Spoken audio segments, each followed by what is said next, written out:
Alam mo, pag gumagawa ako ng pelikula, inuuna ko muna yung konsepto. Bago yung casting. Ano ba ang gusto natin gawin? Anong konsepto ang ating tatalakayin? So, pag nandun na yun, tsaka palang papasok yung casting. Doon sa tanong mo kung sinong actress, lahat naman ng mga actress natin ngayon pawang magagaling. So, kahit sino, pwede. Si Ate V kaya? Why not? Oh, ayan. Thank you, bossing, and good luck po. Thank you, Janice. Maraming salamat, Miss Janice. Ang next na magtatanong po, TikTok by Aster Amoyo from People's Journal. Nanay Aster. Ay, Ano siya? long time. Hi, bossing, and of course, Basta, Vic. saan ka? Andito ako. Oh, ano? Andito ako. Mga kaibigan, actually isa si bossing sa masasabi nating pinaka-well-loved in the industry. Actually, halos sabay ko ito. Sabay ko ito. Nasubaybayan ko ang pagsisimula ng Vic Soto. And of course, Tito Vic and Joey. Kasi kahit paano nagkatrabaho kami many times. Vicor days, after Octo Arts days na collaboration ang MZ Productions at saka Octo Arts na akong nag-handle ng PR.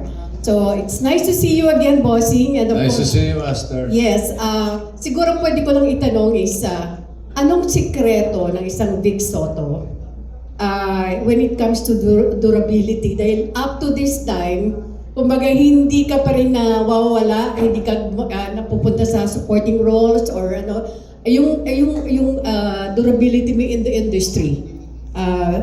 As Vic Soto, of course. Wala naman sikreto I'm always thankful sa kapalaran. Kung ano man ang estado ko ngayon, kung ano man yung narating ko, I always lift everything to God, sa ating Panginoon. Dahil siya naman talaga yung director natin Siya rin ang producer sa lahat. So, siya yung nagsasabi na ikaw ganito ka, ikaw ganyan ka.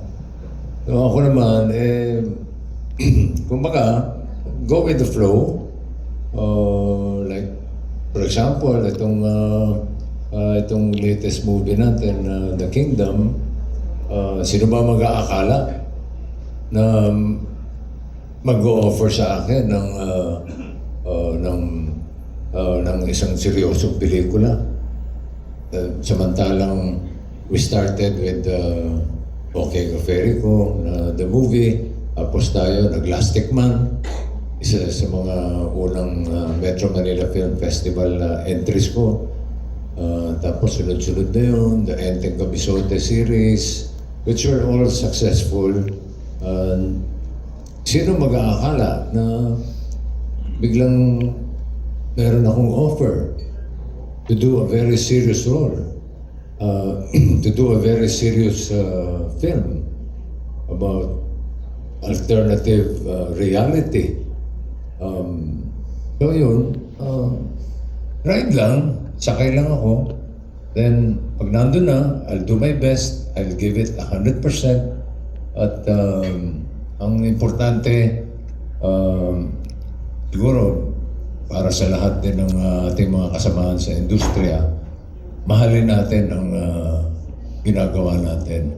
Mahalin natin ang pelikulang Pilipino. Alagaan natin ang pelikulang Pilipino. Gawin natin kung maitataas natin ang antas,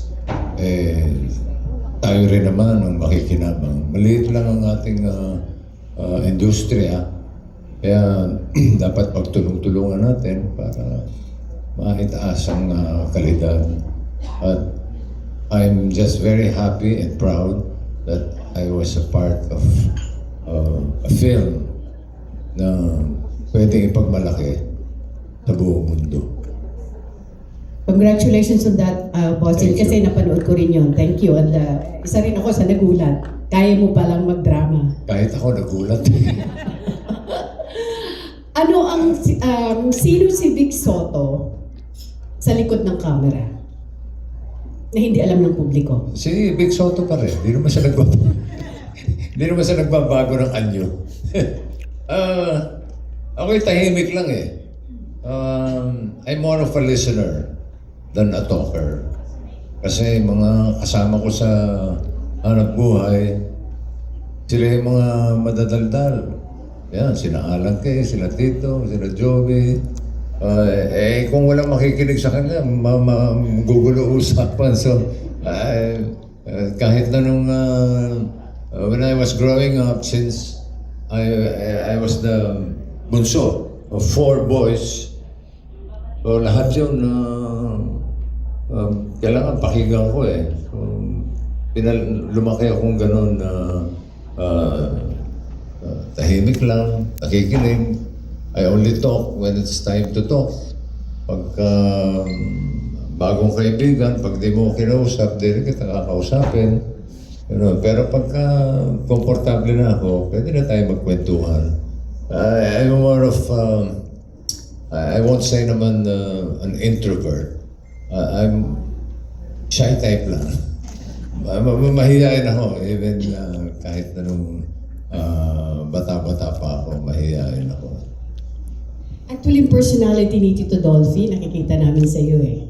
Kasi off-cam si Tito Dolphy ganun eh. Tahimik lang, pero iba isa pag nasa harap ng camera. Kaya nga, idol ko siya.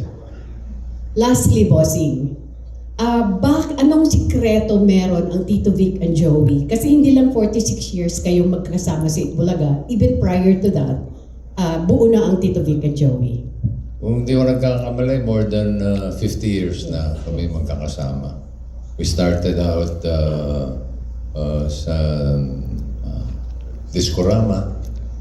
Student canteen. Kung Yeah, inabot nabutan namin yun. Student canteen pati. Sa variety show with Bobby Ledesma.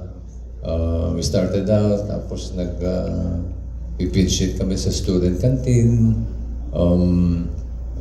Tapos hanggang sa may nag-offer, noontime show, tinanggap namin.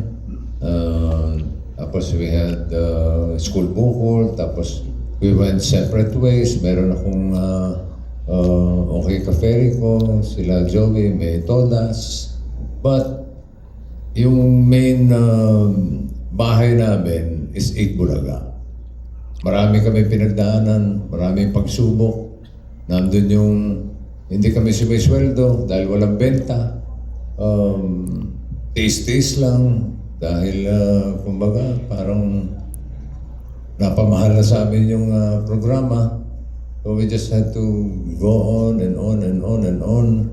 So hanggang ngayon, buo yung respeto namin sa isa't isa. At tulad kami ni Joey, magkaibigan kami pero ang tratuhan namin para magkapatid. Kami ni Tito, magkapatid kami pero ang tratuhan namin magkaibigan. So yun yung bond na yun, mahirap ng tibagin. Thank you, bossing. Lastly, kay Mr. Marcelo. Mr. Marcelo, now that Vic is now part of the company, part of pinakabagong brand ambassador ng Barley, Santi Barley, ano expectation niyo sa kanya? Well, alam nyo, ang alam kasi ng marami, Sante International, selling a quality product ng Sante Barley Grass. Pero hindi alam ng marami, the reason why Sante is here is because we continuously inspire people. Yung mga kasama ko ngayon dito, these are just a few of our members, not only in the Philippines but all over the world. Ang trabaho namin is to continuously inspire them to achieve greater things in life. And having Vic as a partner in Sante, like yung kwento niya lang ngayon, I think marami na na-inspire ngayon. Na kung pinagdaanan ni Vic, yung pinagdaanan nila, ups and downs in Itbulaga, in a way, alam ko yung kwento niya, naikwento na sa akin ni Vic. Yung ups and downs ng Itbulaga, mga pinagdaanan nila, ako yung gusto kong makita ng mga distributors ng Sante. It can serve as an influence, as an inspiration to them to keep on fighting. Ang daming challenges sa buhay natin ngayon. Kung hindi mo makakasama yung grupo who always strive to achieve greater things in life, babagsak lang talaga tayo. And I think Vic will be a good example and inspiration to our team and it will continue to inspire them to achieve greater things in life and achieve their dreams in life. So yun ang nakikita kong magiging malaking tulong ni Vic sa amin, ni Bossing. More than just endorsing Sante Barley is being an inspiration to the entire Sante family globally. Thank you very much and congratulations. Thank you, Yes, Aster. Salamat, Nanay Aster. Talaga naman ang pinagkakatiwalaan ng buong bayan si Bossing. Kaya siya talaga ang perfect endorser ng Sante International. Ang susunod po magtatanong ay si Miss Kate Adahar of Random Republica. Ito po siya, Miss Kate. Hi, good afternoon, bossing. Hi, good afternoon.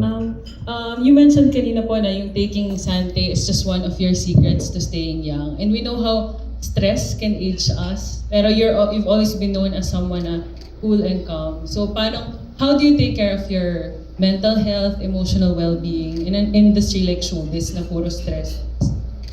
Simple lang. Trust in God. Ganun lang. With God on your side, wala yung mga stress na yan. Kumbaga, yakang-yaka. Hindi ko pinapansin yun na kung ano man. Yung mga pagsubok, whatever it is, basta you trust in God, hanggang lahat yun. Thank you po. And